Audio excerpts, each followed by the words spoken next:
تو آج ہم 12 برج ہفتہ وار نجومی پیشن گوئیوں کے کچھ اقتباسات پر ایک گہری نظر ڈال رہے ہیں۔ جی، مقصد یہ سمجھنا ہے کہ اس ہفتے مختلف برج کے لیے کیا خاص نصیحتیں یا یوں کہیں کہ موضوعات ابھر رہے ہیں۔ اور یہ دلچسپ ہے کہ پہلی نظر میں ہی لگتا ہے کہ کئی برجوں کے لیے اس ہفتے یہ جذبات، اہم فیصلے اور ذاتی ترقی، یہ چیزیں کافی مرکزی حیثیت رکھتی ہیں۔ صحیح۔ تو دیکھتے ہیں کہ ان ذرائع میں اور کیا ہے خاص۔ چلیں تو پہلے پھر جذبات اور تخلیقی صلاحیتوں کی بات کرتے ہیں۔ جیسے کچھ برج ہیں سرطان اور حوت، ان کے لیے جذبات کافی گہرے محسوس ہو رہے ہیں۔ جی ہاں، سرطان والوں کو تو جیسے مشورہ ہے کہ تنہائی میں وہ لکھنا یا بولنا، اس طرح کی تخلیقی چیزیں فائدہ دے سکتی ہیں۔ اور حوت کے لیے تخیل کی دنیا، مطلب جیسے مصوری، شاعری یا موسیقی میں سکون ڈھونڈنا۔ اچھا۔ اور یہاں غور طلب بات یہ ہے کہ کیسے جذباتی تجربات کو، چاہے وہ اداسی ہی کیوں نہ ہو، انہیں تخلیقی توانائی میں بدلنے کا کہا جا رہا ہے۔ یعنی ان کیفیات کو ایک مثبت رخ دینا۔ بالکل، ایک مثبت اظہار کا طریقہ۔ اچھا، تو جذبات سے اگر آگے بڑھیں تو لگتا ہے کہ بہت سے لوگ اس ہفتے عملی قدم اٹھانے یا فیصلے کرنے کے موڑ پر ہیں۔ جی بالکل۔ جیسے حمل والوں میں نیا جوش تو ہے، مگر انہیں صبر کی تاکید کی گئی ہے۔ اور یہ بھی کہ الفاظ ذرا نرمی سے چنیں۔ دلچسپ، ایک طرف جوش، دوسری طرف صبر اور نرمی، ہے نا؟ جی۔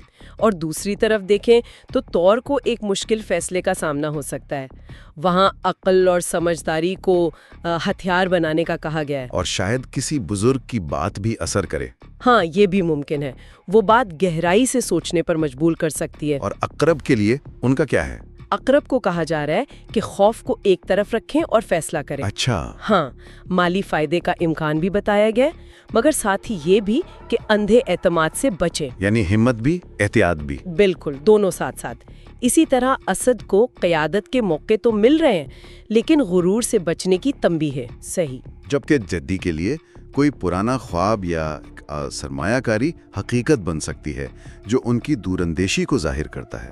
تو ان سب میں ایسا لگتا ہے کہ خواہشات اور عملیت پسندی کے درمیان ایک توازن قائم کرنے کی کوشش ہے، کہیں صبر، کہیں سمجھداری، کہیں ہمت، کہیں عاجزی اور کہیں دور کی سوچ۔ جی، یہ سب عملی زندگی کے اہم سبق ہیں۔ بالکل۔ اچھا، اب اگر صحت اور خود شناسی کی بات کریں تو جوزا اور سنبلا دونوں کے لیے ذہنی تھکن کا ذکر ہے۔ جی ملتا ہے۔ خاص طور پر سنبلا کو انہیں اپنی صحت کا خیال رکھنے، جیسے چہل قدمی، سادہ غذا، ان چیزوں کا مشورہ ہے، اور اپنی کمزوریوں کو تسلیم کرنے کا بھی۔ ہاں، یہ بہت اہم نکتہ ہے، اپنی کمزوریوں کو تسلیم کرنا، کیونکہ خود آگاہی، اپنی حدود کو سمجھنا، یہی تو بہتری کی طرف پہلا قدم ہے۔ صحیح، اور یہ جسمانی اور ذہنی صحت کے گہرے تعلق کو بھی دکھاتا ہے۔ اب آتے ہیں تعلقات کی طرف۔ میزان کے لیے لگتا ہے کہ تعلقات میں بہتری اور سکون کا امکان ہے، بس شرط یہ ہے کہ نرمی سے بات کریں۔ جی، نرم گفتاری۔ اور دلوں والوں میں دوسروں کے لیے کچھ کرنے یا سماجی طور پر جڑنے کی خواہش جاگ سکتی ہے۔ اچھا۔ تو یہاں باہمی ہم آہنگی اور وہ سماجی تعلق کی اہمیت نظر آتی ہے۔ میزان کے لیے نرمی اور دلوں کے لیے دوسروں سے رابطہ، یہ توانائی کا باعث بن سکتا ہے۔ یہ تو بنیادی انسانی ضرورتیں ہیں۔ بالکل۔ آخر میں قوس کا ذکر ہے، ان کے لیے کچھ نیا سیکھنے کا جنون اور ایک نئے سفر کا امکان ہے۔ سفر جسمانی بھی ہو سکتا ہے، روحانی بھی۔ ہاں، یہ ذاتی ترقی کے لیے علم اور نئے تجربات کی اہمیت کو واضح کرتا ہے۔ مسلسل سیکھنا، اپنے دائرے سے باہر نکلنا، یہ انسان کو آگے بڑھاتا ہے۔ تو اگر خلاصہ کریں تو مجموعی طور پر اس ہفتے کی ان پیشن گوئیوں میں جذبات کو سمجھنا، انہیں مثبت راہ دینا، جی، سوچ سمجھ کر عملی فیصلے کرنا، صحت اور خود شناسی پر توجہ، تعلقات کو بہتر بنانا اور علم و تجربے سے سیکھنا، یہ سب اہم موضوعات ہیں۔